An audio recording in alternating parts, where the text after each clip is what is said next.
Hey, what's up, everybody? I wanted to share something that I think is super duper cool. This is amazing. This is the highest resolution ever video of the surface of our sun. You are looking at a tiny little chunk of the surface of the sun. This boiling motion that you are seeing is called convection, which is exactly what happens when we boil a pot of water. This is also called as granular motion.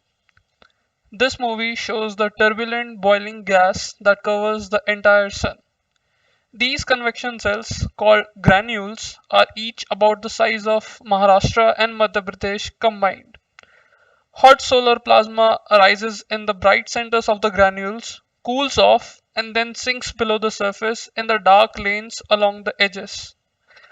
This effect in solar and stellar atmosphere was pioneered by the late Professor Erika Bohm-Wittenes. The size of the resolution is incredible. What you are seeing is a very small portion of the sun, something like almost 0.01%. To draw an analogy, this would be like standing away from the earth like a million miles and taking a high resolution picture of a football on the surface of the earth. Hot solar material, which is plasma, rises in the bright centers of the cells, cools off, and then sinks below the surface in the dark lanes in the process known as convection. In these dark lanes, we also see the tiny bright markers of magnetic fields. The main driver for a large aperture is the need to spatially resolve the fundamental length scales in the solar atmosphere, the photon mean free path and the pressure scale height. To resolve both length scales, a resolution of 70 km or 0.1 arcsec is required in the photosphere. In addition, simulations have shown that some magnetic structures might be as small as 35 kilometers in cross section. Current solar telescopes cannot resolve such scales because of their limited aperture.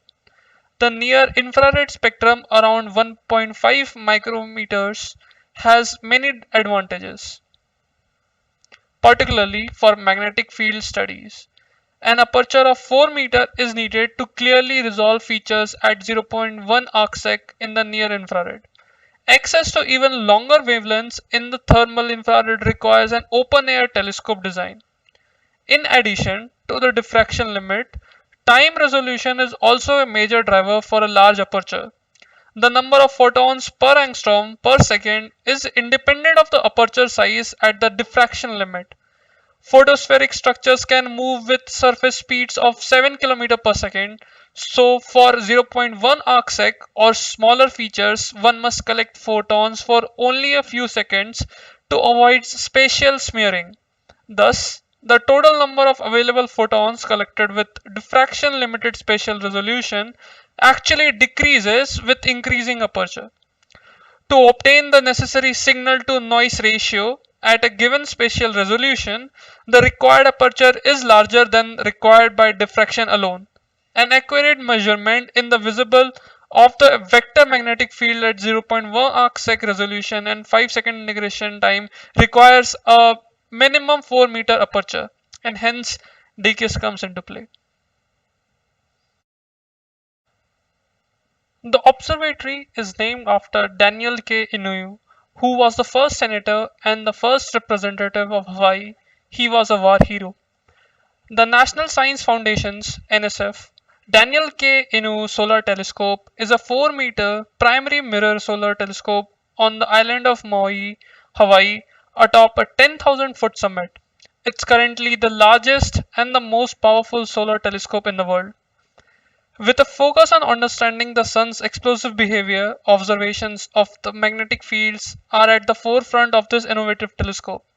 A combination of an off-axis design to reduce scattered light and edge-cutting polarimetry produces the first ongoing measurements of the magnetic fields in the sun's corona. The Inouye's 4-meter mirror provides views of the solar atmosphere like we have never seen before. Focusing on small observing changes, the cutting-edge instrument suits gather unprecedented images from the sun's surface to the solar atmosphere. The solar telescope reveals features 3 times smaller than anything we can see on the sun today, and does so multiple times a second.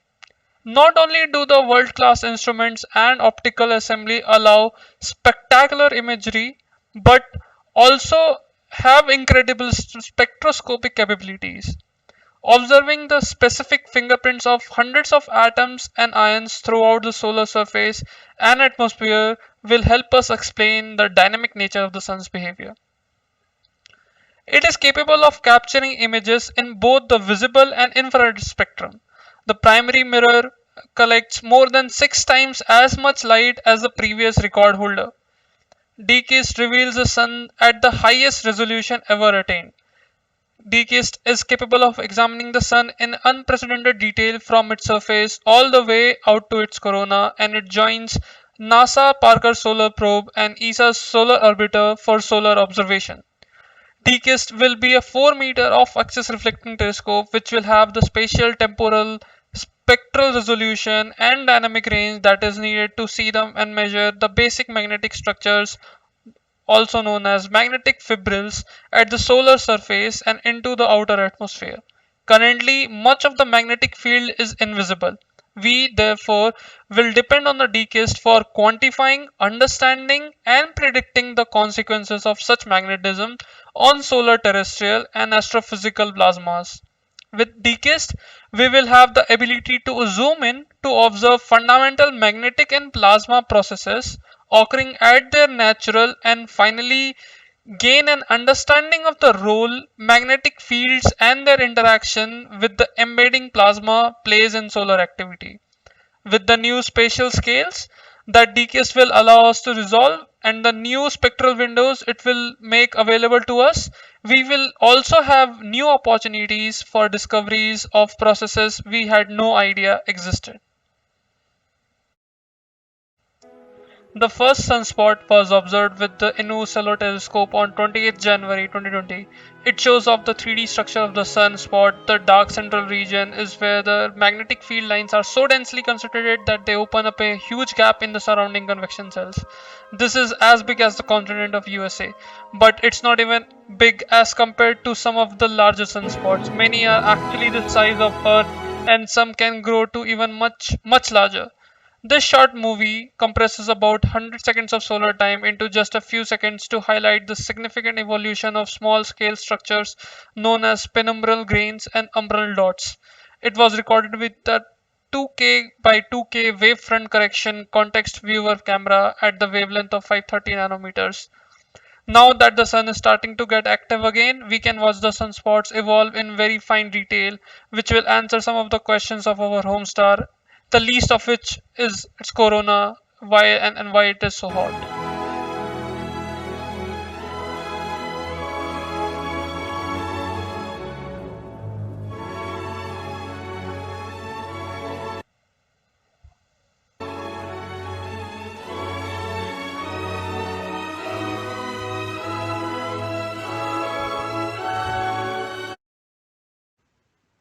The DKIST telescope stares at the sun, which provides immense heat. When the sunlight hits the optical surfaces, it needs to be cooled to keep it at the ambient temperature and to reduce the distortion of the images. It works fine for the primary mirror and we can do it without the problem. But when the beam is focused onto the secondary mirror, less than 1 meter, it means 13 kilowatts of energy is bearing down on the secondary. That's enough to pop a bag of popcorn in about just 3 seconds. It is not possible to absorb that amount of heat onto any optical surface and not to distort it or to disturb the image. And so, they have introduced a thing called the heat stop at the prime focus. The heat stop effectively allows to absorb and subtract the majority of the heat that has been acquired from the primary mirror. The heat stop is donut shaped pipe that feed by large hoses and that pump liquid coolant through it. The coolant carries away something like 90% of the heat energy. If, however, the coolant to the heat stop is lost, it's a major problem. There are many safety aspects that are tied to the heat stop. One is a safety cover or an emergency shield that is adjacent to the heat stop. In front of it and in the loss of cooling we close that and it disperses the light, reflects the light away. But it can only sustain a number of minutes before it disintegrates. So, during that time, an emergency cover deploys over the primary mirror and the dome aperture door closes. The entire dome is specifically designed to keep the telescope from overheating. It does this job by a combination of white paint job, shielded shutters, and it uses a single 4-meter circular aperture door instead of the traditional open slit. And so we have a fast acting mirror for the primary, and we also have an aperture cover on the enclosure, which are both fast acting for their sizes. The primary mirror is actively cooled from behind with chilled air. Now, we have a very big question. Why do we need a large mirror for? The answer is the bigger the mirror, the higher the resolution, and therefore the smaller structures it can see. The magnetic flux tubes are thought to be less than 100 kilometers across. With a 4-meter mirror, DKIST can resolve features as small as 25 kilometers, so it should be able to spot them without much difficulty. A large mirror makes the telescope a lot more sensitive to light. Now that sounds really strange given that they are looking at the sun. Yes, the sun is very bright, but the sun's corona is very faint and it can only be seen by artificially blocking the sun's disk. The bigger the mirror, the more photons it can collect to make out those fine coronal details. More photons collected quickly means more light for the camera, which means short exposure times, and that allows the DKIST to imagine the sun once every 5 seconds and builds up a near real-time view. Instead of a traditional telescope design, DKIST uses an off-axis Gregorian optical design to eliminate any central obstruction that would otherwise scatter light. And this is especially important for observing the corona. The primary mirror is only 75 mm thick and it's polished to an accuracy of less than 2 nanometers. DKIST mirror is supported by 120 actuators behind it and 24 additional actuators around its rim. These actuators push against the thin mirror to prevent it from sagging as it moves throughout the day. DKIST will be used to primarily focus on two important topics, the first of which is the magnetic fields and stellar corona. The origin and heating of the solar corona and the corona of late type stars are still mysteries. Most of the proposed scenarios are based on dynamic magnetic fields rooted at the zero point 0.1 arcsec scale in the photosphere. However, none of the processes have been clearly identified by observations or theory. EUV and X-ray observations have gained in importance, but ground-based observations are still critical, not only to determine the forcing of the coronal fields by photospheric motions, but also for the measurement of the coronal magnetic field strength itself. This is important for developing and testing models of flares and coronal mass ejections, which propel magnetic field and plasma into interplanetary space and inspire geomagnetic disturbances. Using remote sensing techniques, it is feasible to measure coronal magnetic fields with large telescope like the DKIST, particularly in the infrared where the scattered light is more easily controlled. The next important topic that DKIST will be working on is the flux tubes, which are the building blocks of the stellar magnetic fields.